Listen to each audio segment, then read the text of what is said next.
friends, look at these beauties. These are our sweet peas that are just getting ready to go out and be planted literally in just a few minutes here. Aren't they gorgeous? They're in the Soil Blocker model Swift Blocker Mini 27. This makes 27 of these 1.5-inch blocks, which are absolutely perfect for sweet peas, right? So these were started on, it was like the end of October, and they are going in the ground today. And Bobo is going to be planting those. But I mean, don't you just love baby plants, y'all? These are just so awesome. I just want to welcome everybody to Ask a Flower Farmer. And so let me just put these down.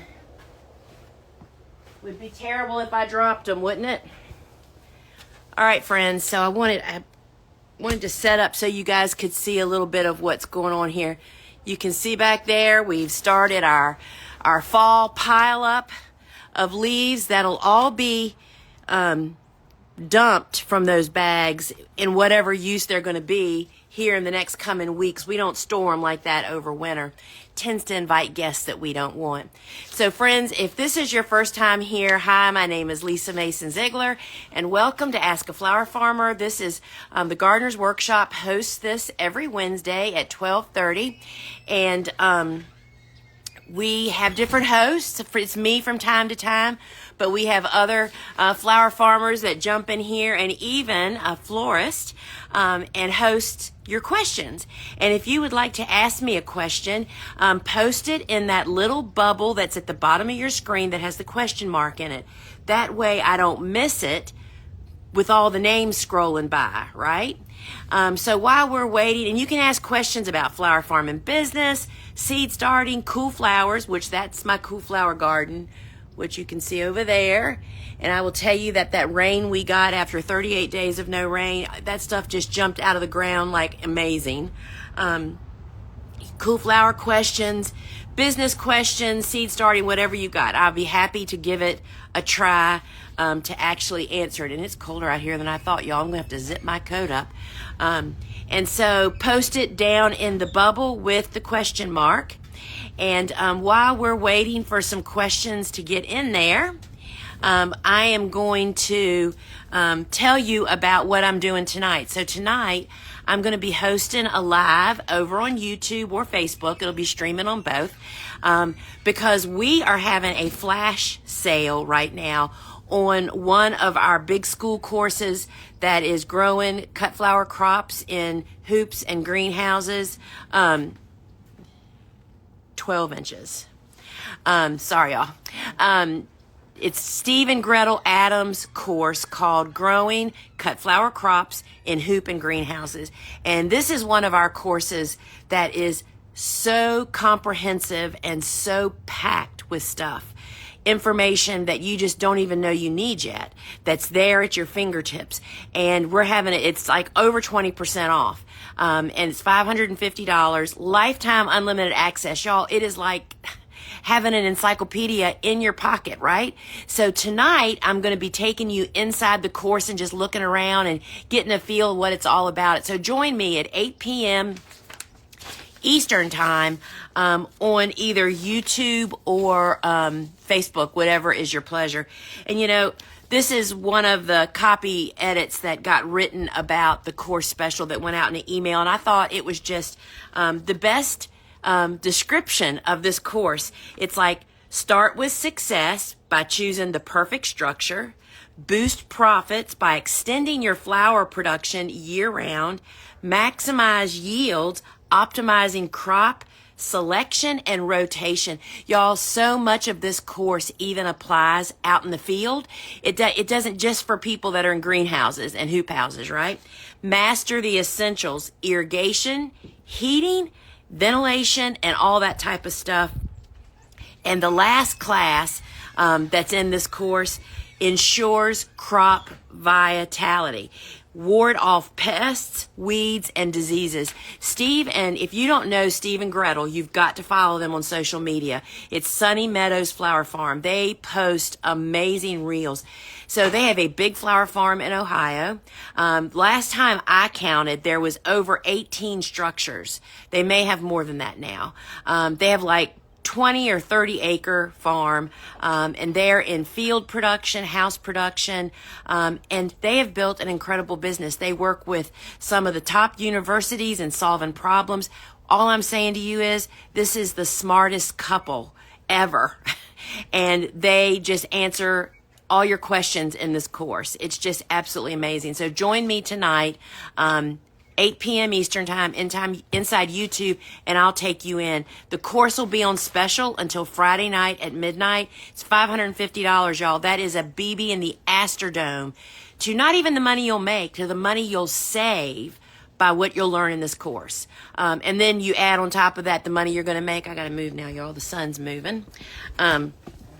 And so meet me tonight, and you can comment hoops here, and we will DM you the link to the actual course page, and you can go in and look at the sales page and look at the syllabus and all that stuff. And now I'm going to move again because we're mowing. Today is our last day of fresh flowers, y'all. We are taking stuff out. The nights are just too cold. All right, looks like we got some questions now, y'all. Good job. I love questions, y'all. All right. Do you have a recommendation for a row cover netting material? I do not want to change temperatures. It's warm here. I just want to keep the pests from my babies. What a great question. So even though I do only use the lightest weight row cover, which is Ag 19, I think they call that like a 4 ounce. It's got 85% air and water and heat movement through it. That's still in a warm condition. That's still too much, right? And I tell you, you've been using this now, and I am totally in love with this insect netting that you can find it on our website, thegardenersworkshop.com. Go to the shop, and if you just search insect, I'm sure it'll bring it up because it's called insect netting. I actually used that this summer to shade. I made a little sun cap using that in 97-degree weather and did not smoke my plants. But it's made for exactly what you're describing, to keep insects from having access to your actual plants. So the insect netting, we sell it in 20, 50, and 100-foot pieces, I think. And it's as wide as a row cover, so it works great with hoops. So give that a try. All right, can you talk about how to appropriately price flowers for sale? Now, this is a question I could talk till next Wednesday about. So this is perhaps one of the biggest slow deaths that so many flower farming businesses die from, because they don't know how to appropriately price their flowers. They just price them. A lot of times they'll price them thinking what they would pay for a flower, or based on really actually thin air. There are steps to follow. You won't find anywhere one place that's going to tell you how much to charge for your flowers, because it's that unique to individual farms, meaning what area you're in, what market you're selling in, and then of course, your quality does come into play there too. But what I find is so frequently happens, especially when people are just starting out, they're like, oh gosh, everybody else, all the growers that have gone before me that are successful, that have been around for a while, they're still in business, wow, they're charging $16 a bunch wholesale for XYZ flower. But you know what? I just don't think that it should be that much. I'm going to charge $9 or $8 or even $7. Friends, if you want to become a professional flower farmer, and those are the businesses that survive over time, because they run it like a business to be profitable for you and to be good to your customers. And so you have to do research. And that's one of the things that I teach in flower farming school. And Ellen Frost, in her course with us, which is a workshop, Preparing to Sell to Florists, she talks about this too. You have to do the footwork. Nobody can tell you how much. But I say, if in the beginning, you need to look to other flower farmers in your area selling in the market. When I mean market, I mean it's like, are you selling retail, or are you selling to florists, or are you selling to a wholesaler? Who are you selling to? Are you selling consignment? You need to look to other farmers for guidance, not like asking them, but seeing what they're selling for. And that's your marker to start with. But I'm telling you, this is successful long-term farmers. This is not somebody that's been doing it for a year or two. Because what you learn as you build your business, there are expenses and things happening once your business starts to grow that you don't even have a clue about now. And you're not just going to be able to raise your prices to cover that when that day comes. You have to meet the market. And so this is a really hot topic. Those of us that are professional flower farmers just can't quite get past when people come in and undercut. You'll never recover from that. You'll never keep a business running that way. So that is a great question, Hummingbird Harvest Flower Farm. But you have to do the footwork. The ASCFG, the Association of Specialty Cut Flowers, has information on that. We teach it in our schools. Ellen's got a little bit on in her course. So you can find all that over at thegardenersworkshop.com. Hope you're well. What natural way to keep aphids away? So it really depends on why you have aphids. Aphids are a pest. They're a little soft-bodied bug that can be different colors. Depends on what kind of aphid it is. And oftentimes there are some varieties of plants that just naturally attract them. I don't understand the science of it, but for instance, Asclepias, all the butterfly weeds, all of those are like aphid magnets. I don't care what you do, you're always going to have aphids on those. But oftentimes, us over-fertilizing, y'all just have to look. I mean, we're literally mowing our crops down. Andrew's using the string push mower, which y'all haven't seen that. You can see it on social media. By over-fertilizing, aphids are really attracted to that soft, tender, new growth. And when we over-fertilize and stimulate all that young, tender growth, you'll get an onslaught of aphids. Of course, we don't use any pesticides to treat anything like that. We try to let the natural predators, who we encourage and go to great lengths to encourage on our farm. But in the event that there's more aphids and we are just really having damage, we need to do something, I'll usually just use a stream of water, not a blast, but running water with me just literally kind of rubbing on the plant and taking out some of those to get the population down. But again, you don't want to take out the beneficials. And friends, this, I could just talk about this all day too. What most people don't even know is that you need to search this when we get off here. What does a baby ladybug look like? A baby ladybug looks nothing like a ladybug. It's before she grows her shell. And I can tell you that 99% of people kill them, thinking it's some kind of pest. They eat more aphids at that teenage stage than they do almost as adults, right? You've got to identify properly, and you got to know what you're doing before you start taking any steps, whether that's a water stream or whatever else you were thinking about doing. But that's what we do. We try not to grow things that are aphid magnets. We don't over-fertilize to encourage them, and try to let our predators take them over, and just to be sure not to kill any predators, right? I'd like to companion plant some cool flowers around irises, but need some that don't need a lot of water. What are your best low water cool flower recommendations? So, we don't too much, most people's surprise, don't do a lot of irrigating here. And I don't know where you are. But it's too late, really, for most of us to direct seed out in the garden because it's too cool. They won't actually germinate. They won't sprout and break dormancy and pop, right? And so, all the cool flowers, typically, if they're well established, can go with minimal water once they're well established, like in spring. But that would be a really hard, any of them really, if they're well established when they hit spring, they'll just rely on spring rain, and depending on where you are, just thinking, I mean, any of the ones that you direct seeding earlier, 6 to 8 weeks before your first frost would have been optimal. But you can plug some transplants in. But any of them really, it just depends on what you want and how tall you want them to be and all that kind of stuff. When you're putting leaf mulch down, how thick do you go? So we only use leaves, those piles of bags that I showed you. Which way is it? Oh, it's the other way. Is only used for, he's just quiet now. Let's see if we can't get a different view here. Those bags of leaves there will be used for mulching our pathways. They don't go in beds with little plants, right? Because for transplants, we use the biodegradable film, which you can find that on our website, thegardenersworkshop.com. And we put them thicker than what most people think. We put them about 10 to 12 inches deep. And yeah, a few of them blow, but not all of them blow.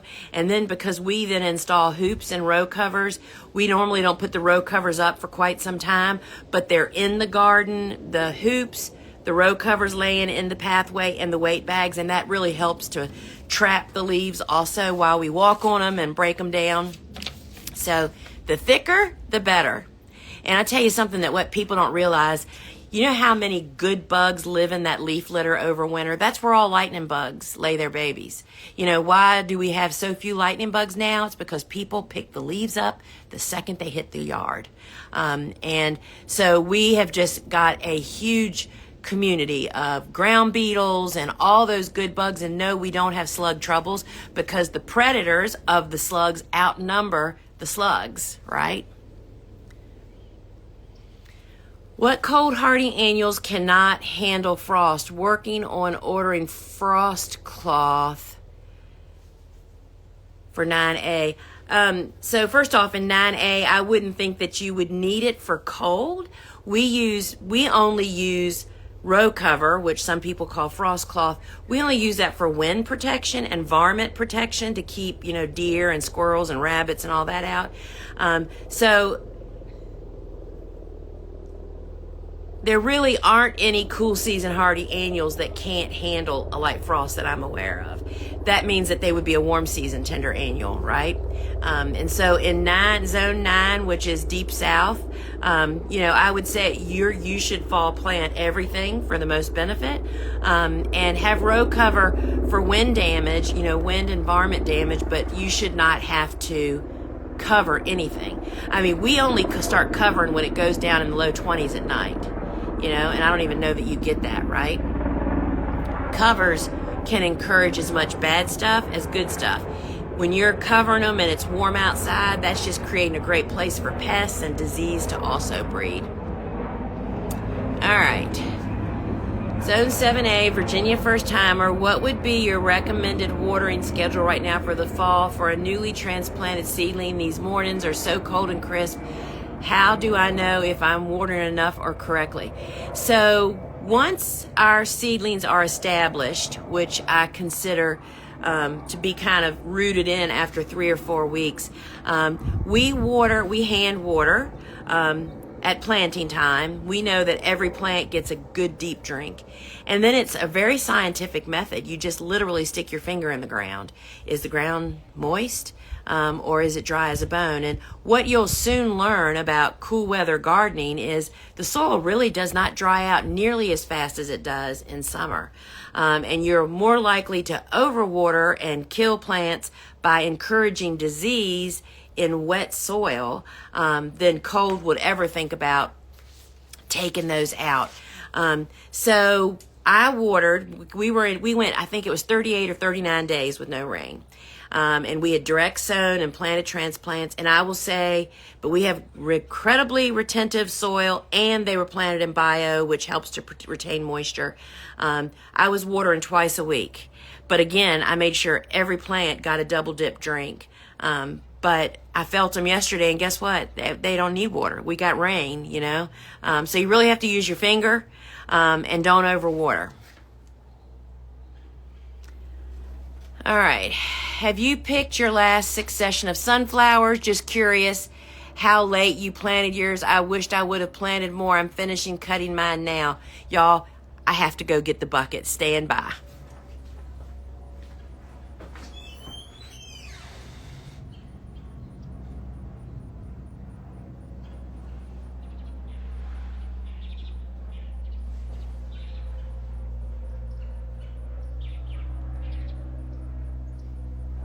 Y'all aren't gonna believe this. Look at this bucket of, this is all the Pro Cuts. It's all the different colors. There's peach here on top. That's kind of the yellow one, like right under my chin right here. It is amazing. And then we have all the oranges. So to answer your question,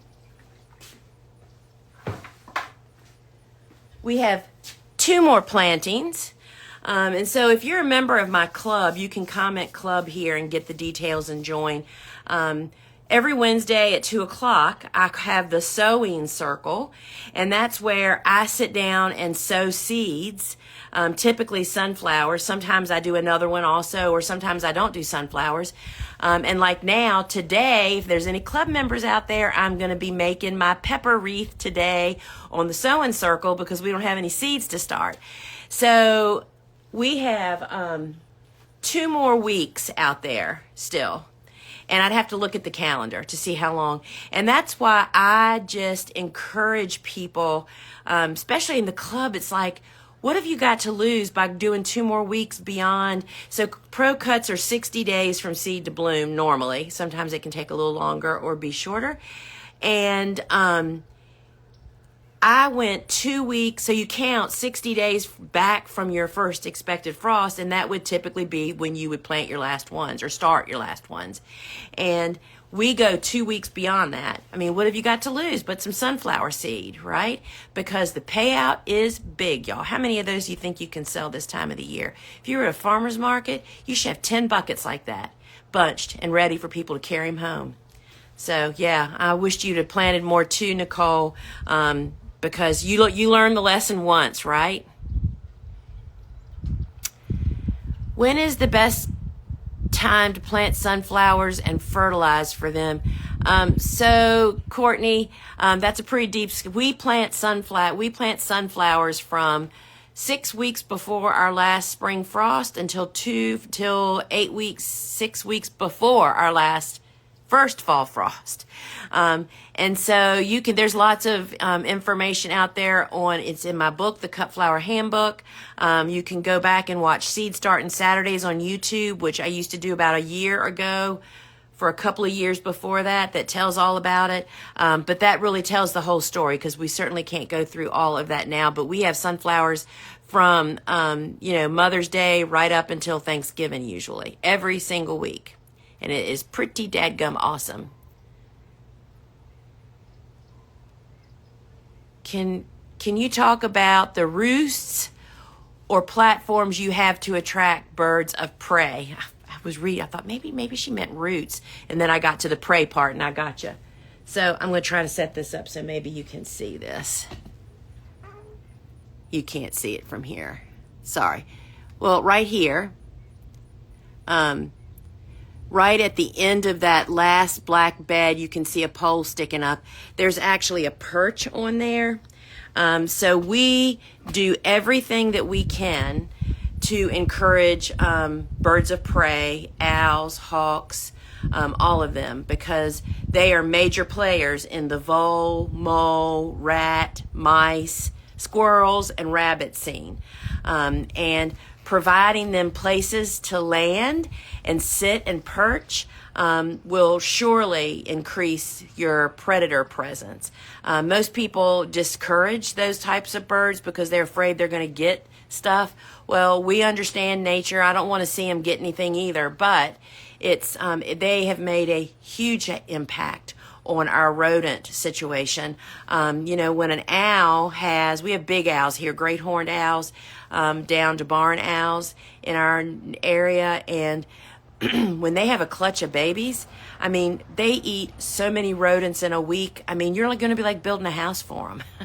And so that is our big deal. And we also have dead trees that we had topped by the tree, got struck by lightning, the tree died. Instead of cutting it to the ground, we left like a 15-foot stump up in the air that most of the branches are cut off, and they literally just land there and shop our garden, and that's just really big.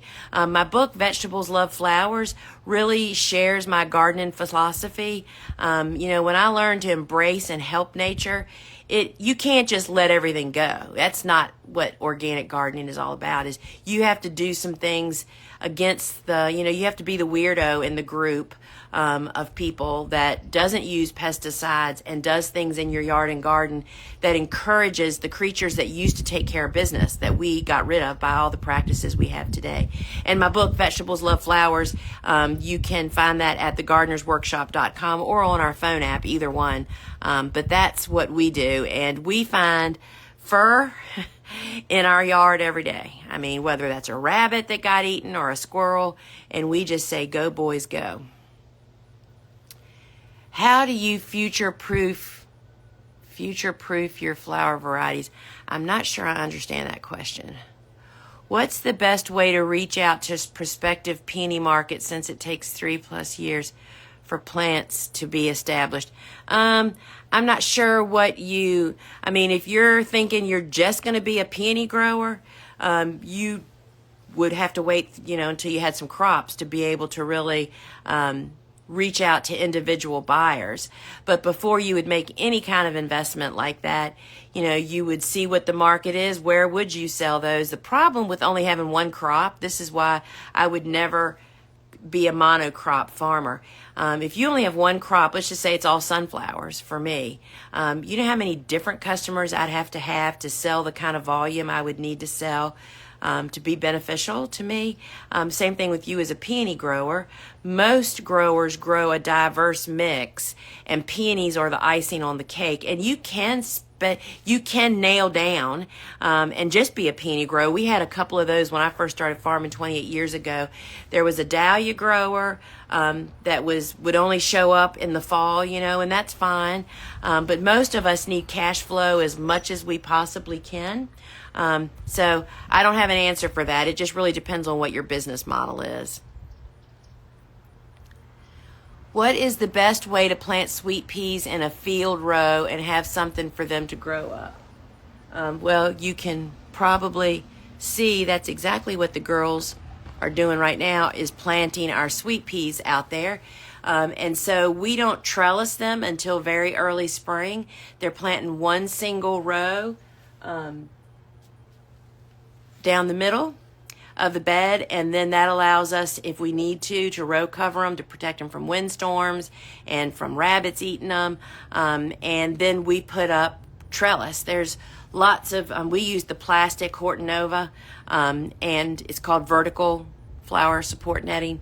And we install that for them to grow up on. It's a lot of work, but it's worth it. It's pretty good stuff. Hi, Lisa. Home gardener that let some of my straw flowers sit in the tiny soil blocks for too long. I planted them out last week and haven't seen much grow. Should I just scrap them, or do you have any chance of growing? Well, first off, it's not the growing time of the year. Nothing is really growing on top. It would be root growth. But they're only winter hardy to like zone 8. So, we don't even fall plant those here. They're very susceptible to cold winter snaps, deep dives into cold temperatures. So you can't tell based on what you're talking about, but you definitely need to provide protection for them if you are not in zone 8B or 9, where it doesn't get quite as cold as it does like where I am. We can drop even to single digits sprout for short days, and that's what'll take them out. It's that 4 days of super deep cold will take them out. And they're pretty susceptible also to wet feet, so they just really need excellent drainage. All right. So I'm going to answer this one last question. Do you use a vacuum to gather fallen leaves? I'm looking for a system to collect large amounts that does not require so much physical work. We don't collect any leaves, like that, what you're talking about. I mean, on our property, our mower man and our mower mulches. It doesn't collect leaves. All of those bags that you saw, Those are bags of leaves that we picked up on curbside that were deemed going to the landfill. And we only take them in bags because it makes it so easy to handle them. It definitely takes 2 people or 3 people if you can get help for a day. If you're in an area where we don't even go more than a quarter of a mile from my farm. I'm in the middle of the city, right? And we just collect bags and bring them home and throw them out and bring them home and throw them out. Then that allows us to just drag them to wherever we want to go. But that by far is the easiest way to do it. If you want to have some kind of vacuum, that is a huge machine, a big investment, and it is a lot of physical work. So by getting other people's bags that they've collected and pack the bags is for us the very easiest. So I just want to mention again for y'all to join me in tonight at 8 p.m. either on Facebook or YouTube. I'm going to be going inside of Steve and Gretel's class. I see that Wanda's on here, Fox Hollow Peonies. She's our Alaskan peony grower, and I know that Wanda took Steve and Gretel's course, and she's one of the people that first pointed out to me that there's just so much valuable information in this course, even beyond growing in houses. And so if you'd like to see that, join me tonight at 8 p.m. The flash sale is going to be on through Friday at midnight. The course is normally $6.95. It is on sale for $5.50. And y'all, again, that's just the mistakes you will avoid, particularly if you're thinking about getting into house growing, buying a greenhouse. They go through the different types of structures, where to place them, what you need to think about, and where you place them is key. I mean, Steve and Gretel share it all. There is no holding back. They spill all the beans. They share about how they lost a house to snow because of their inexperience. They didn't know. I can't remember. Anyway, they tell it all. And join me tonight, and you can have a little peek inside their course. And if you comment HOOPS here, HOOPS, that will DM you a link where you can request a sneak peek inside the course. And actually, I think that's in one of the pest controls or soil care, where you can see a little bit about it. But the depth of information in here is something that's pretty amazing. And you have lifetime unlimited access to your course. If we have internet, then you'll still have the courses. They're always there in your online library, and I would love for you to come learn some more about it tonight. All right, friends, until we meet again, thank you so much for joining me. And remember, this Friday, 12 noon, is the live shopping show inside my app, and we're going to have a really fun time this week. And so this is the last week for fresh flowers, too, since we've mowed them all down, literally. All right, friends, until we meet again, what a beautiful day. Sweet peas are being planted. Bobo and Elizabeth are out there doing it. And the sweet peas are usually one of the last things that we plant. And we're just having a great season here this year, and I hope you are too. And if you are one of my Flower Farming School students, this is your reminder. Tomorrow night is the first boot camp.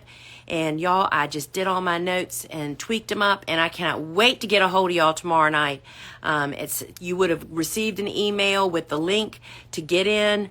Bring your questions related to Class 1 in Flower Farming School, and I can't wait for us to talk. All right, friends. Ciao.